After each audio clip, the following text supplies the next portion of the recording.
Oui, au passage, mille merci à Sylvie et à toute une équipe qui l'environne. Il y a plein de choses qui sont en train de bouillir dans la marmite. Et parmi ces plein de choses, un certain nombre d'actions dont on parlera cet après-midi, et en tête desquelles il y a ce Galop 7 en Normandie. Alors d'abord, il faut essayer de comprendre de quoi nous parlons.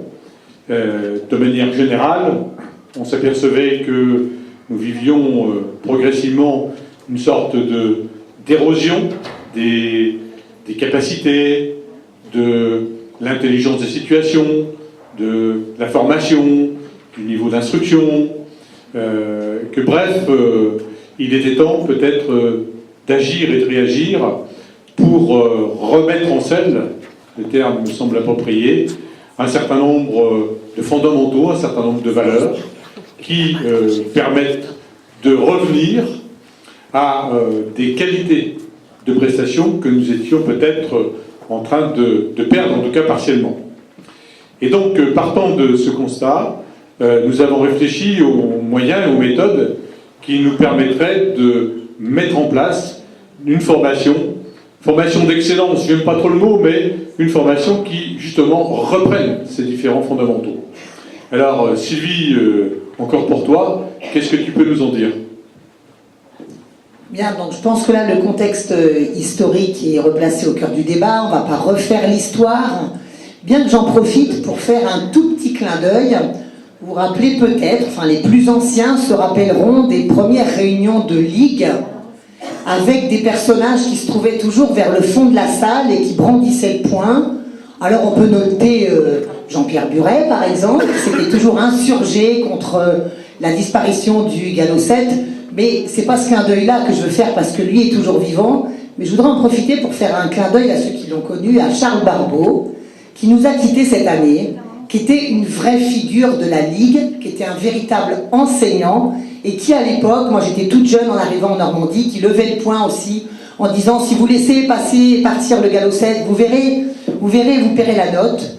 Alors voilà, Charles, cette petite phrase est pour toi, en tout cas, on te regrette déjà. Voilà, donc ce Galop 7, effectivement, on essaye de lui redonner un petit peu ses lettres de noblesse, c'est-à-dire qu'on s'est rendu compte, de par le niveau des entrées en formation, ça on constate depuis plusieurs années, que pour sélectionner des jeunes qui veulent entrer dans ce métier-là, le Galop 7 véritablement est fort descendu dans le niveau, et la problématique surtout, c'est que la majorité de ces jeunes ont passé le Galop 7 sans monter un parcours de cross, sans voire même avoir déjà enchaîné la reprise de dressage. Et alors sur le plan théorique, je ne vous fais pas de dessin, je ne suis pas du tout en train de dire que c'était mieux avant. Je ne suis pas en train de dire qu'avant, le Galop 7 c'était bien. J'ai rencontré quelqu'un qui m'a dit oui, ce que vous voulez c'est faire un retour en arrière. C'est pas du tout ça que je suis en train de dire. Je suis juste en train de dire que le système a fait que on a laissé des choses aux oubliettes. Et quand moi je fais un cours théorique à mes élèves en formation et qu'ils n'ont jamais entendu le mot Busquet, Camus, Encelé, qu'ils peuvent même se dire non, je ne sais pas trop mais c'est pas de leur faute. On ne dit pas c'était mieux avant, c'est nous qui avons créé ça. Ça veut dire que dans les clubs, d'avoir laissé la théorie de côté, d'avoir validé des galops 7 parce que les clients veulent aller très vite en compétition et que le dressage c'est fastidieux, qu'il faut des chevaux dressés, que tout ça est compliqué, que ça demande des moyens, et je me mets dedans. Ça veut dire qu'on a laissé passer certains fondamentaux et aujourd'hui on pleure parce qu'on dit le niveau à l'entrée en formation est pas bon, donc forcément le niveau à la sortie est moins bon aussi. Qu'à Saumur, ils nous disent voilà le niveau des jeunes qui arrivent, donc ils sont exactement dans la même problématique. Je dis juste soyons acteurs de ça. Donc le Galop 7 en Normandie a été mis en place en disant on va juste se contenter de remettre en place ce que la fédération a voulu, soit un passage de Galop 7 avec une épreuve de dressage, un parcours de CSO, un parcours de cross, une épreuve de travail à pied et une épreuve de théorie. Donc les premières sessions ont été lancées, le nombre d'inscrits que je n'ai pas en tête, mais que va nous redonner Elsa, a été relativement correct, mais on peut se rendre compte aussi que, bien voilà, ça a touché des jeunes de sport-études, des élèves qui préparaient une année de BP, et qu'on essaye de toucher cependant la majorité des clubs. Donc on s'est dit, voilà, s'il n'y a pas autant d'inscrits que prévu, parce que je reviens en arrière, mais quand moi je discute avec n'importe lequel des enseignants, tout le monde trouve l'idée géniale. Tout le monde dit, ah ouais, c'était nécessaire, il fallait vraiment revenir à ça. Bravo, hein, super. Et au moment de l'ouverture de la session, eh bien, on se rend compte qu'il n'y a presque pas d'inscrits, parce que c'est compliqué, parce que ça coûte de l'argent, parce qu'il faut déplacer un camion, parce qu'il n'y a plus forcément les chevaux de dressage pour enchaîner la reprise.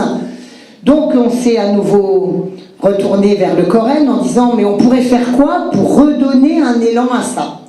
Donc aujourd'hui, ce qui est proposé, en deuxième vague d'intention, c'est que toutes les personnes qui veulent faire acte de candidature pour monter ce galop 7 chez eux, alors bien sûr il y a un cahier des charges, hein, vous imaginez bien qu'il faut forcément un parcours de cross, une petite salle de cours, eh bien seront défalqués à hauteur de 300 €, alors c'est ce que c'est, hein, mais pour que ça ne leur coûte pas quand ils accueillent une session de galop 7, donc 300 € pour les personnes qui voudraient mettre en place cette journée, et enfin, alors qu'on avait déterminé que le droit d'inscription au galop 7 serait de 40 € par candidat, eh bien le Coren prendra cela à sa charge et vous pourrez inscrire des élèves gratuitement.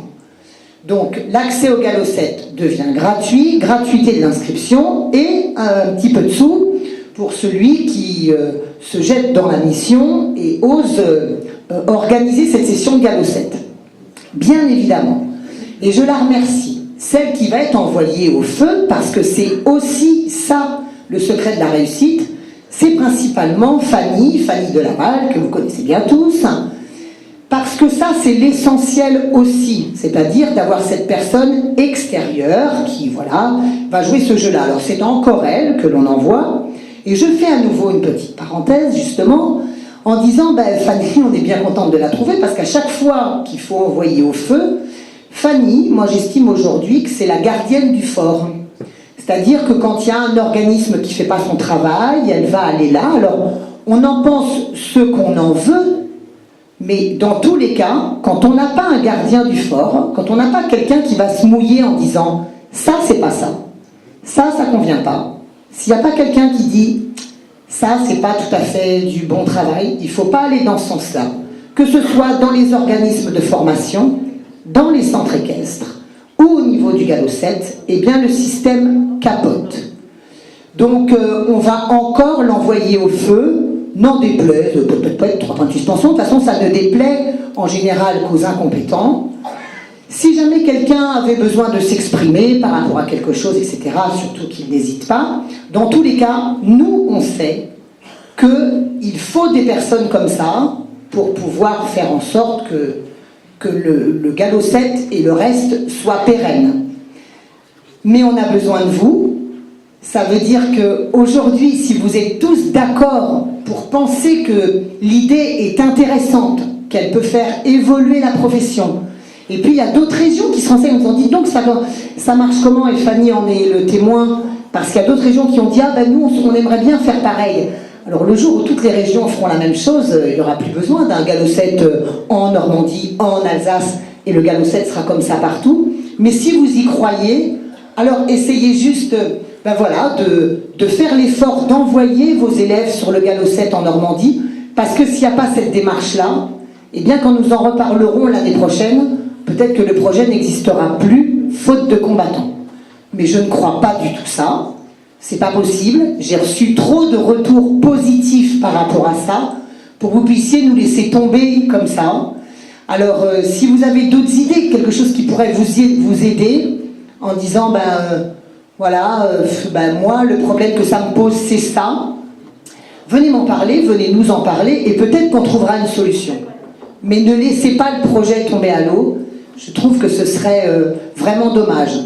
Quant aux organismes qui mettent à disposition leurs installations, même pour les stages, n'hésitez pas à vous manifester si vous êtes OK pour accueillir des stages de dressage, parce que je sais que certains vont dire, c'est vrai, ça se passe souvent à la Chuc, ça se passe à Conches, ça se passe sur des lieux quasiment toujours identiques.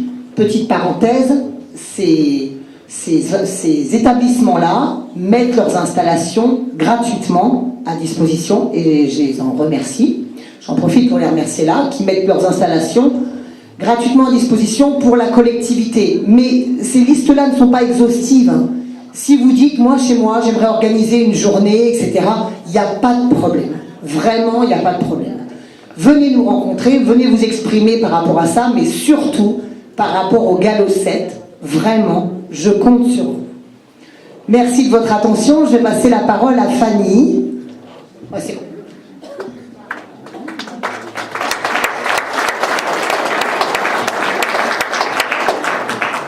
Merci Sylvie. Alors, figurez-vous que des âmes en peine, quand on a lancé cette action Galop 7 en Normandie, ont laissé croire que cette action avait déplu à la Fédération française d'équitation et que nous n'étions pas dans la ligne, voire que nous mettions en place une action dissidente. Eh bien, c'est raté. C'est raté parce que, figurez-vous qu'il y a 2 semaines, j'étais au séminaire de Valence organisé par les FFE, que j'étais avec tous mes collègues présidents de comités régionaux d'équitation, qu'un certain nombre d'entre eux, et Sylvie en faisait référence tout à l'heure, m'ont posé la question, alors est-ce que nous on pourrait faire la même chose que vous ? Que, ayant rencontré ensuite le président de la FFE, l'ADTN et le directeur des services, eh bien, je n'ai pas été mis en confetti, ni pendu par les pieds, et que les questions qui m'ont été posées étaient plutôt des questions d'ouverture. Donc, cette action est une action qui est, c'est vrai, regardée, scrutée, mais que le fond de cette action est parfaitement bien compris, et que donc, ce que nous avons à faire et à montrer, c'est que maintenant, nous allons pouvoir y mettre un véritable contenu. Grâce à vous.